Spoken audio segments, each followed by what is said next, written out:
I've been thinking about Meghan's cooking show, and I was also thinking about what is she going to be cooking and how will she sort of approach her show. And I was also thinking about blue zones in America, well, around the world, not just in America, um, where people statistically live longer than the average American or the average person in the world. Many of them are centenarians, they live to be 100 or more. And so there's been this fascination with, well, what are they eating? And, of course, with the TIG, it seems to me that Meghan has always been someone who has been concerned, certainly, about what she eats, what she puts into her body, and the quality of the foods that she eats, and so on and so forth. And of course, living on the American Riviera in Montecito, I would think that she has access to some of the highest quality foods that money can buy, frankly. And I would imagine that some portion of her cooking show will discuss this subject matter of, you know, eating to live a long and healthy life. And she will go into some detail about blue zones. So you have these blue zones in Italy, in Sardinia, and in Okinawa, Japan, in Costa Rica, in Greece, and in Loma Linda, California, which I think is about 2 hours or so, maybe 3 hours from Montecito. So maybe she'll do like a whole road trip where she actually goes to Loma Linda, California, and talks with some of the locals. Look at some of the materials and ingredients that they are using in their food, and maybe incorporate it into one of her episodes. I don't know, but so yeah, as I said, according to all these different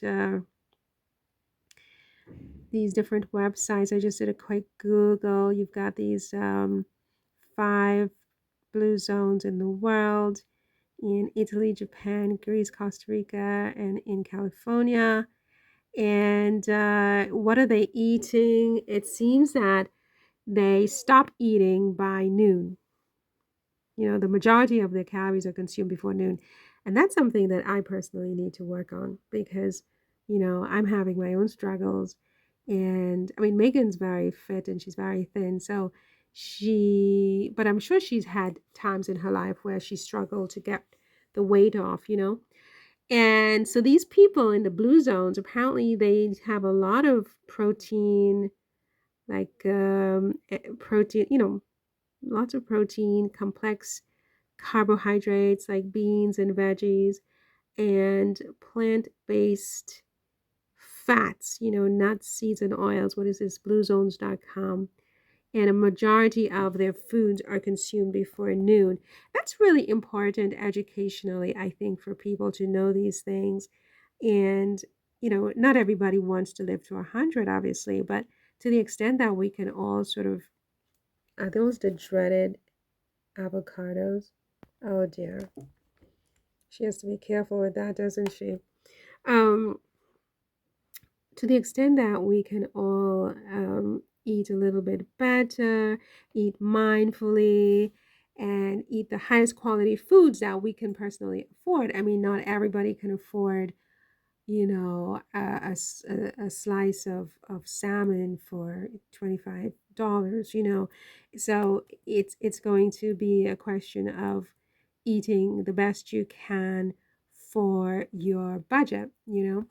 And also, that what was interesting is that in these blue zones, people drink up to 2 glasses of wine every day to downshift from the stresses of life. Can you believe that?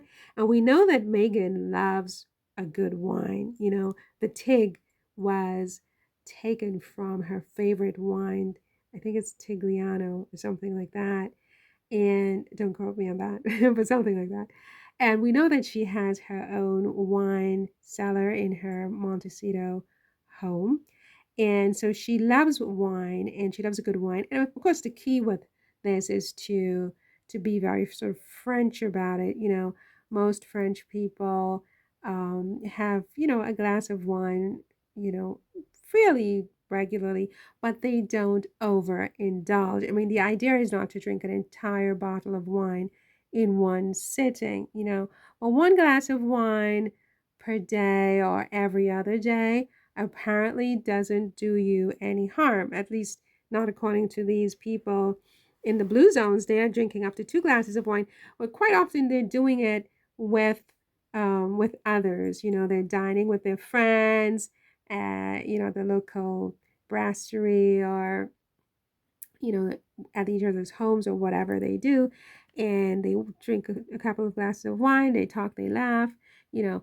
Then they're also having a lot of leafy greens such as spinach. I just lost my my signal, but so you know a lot of leafy greens such as spinach and kale, beet and turnip tops, chard and collards are what these people eat, which seems to be right up Meghan's alley anyway.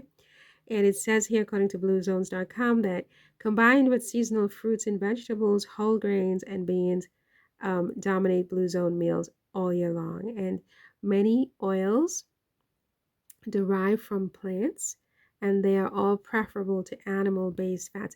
So it does seem like they eat a lot of meat in the blue zone areas, which is very, very interesting. Do they drink coffee? I know Meghan drinks coffee.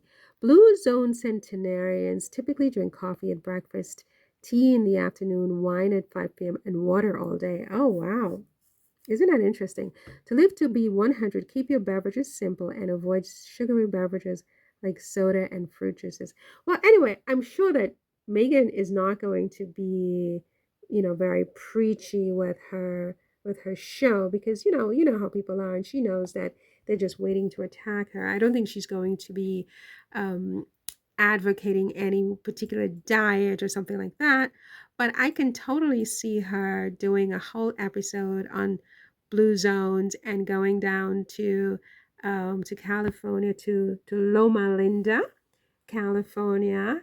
I always say California, California, and you know, talking with locals, buying some stuff, cooking with the stuff she buys.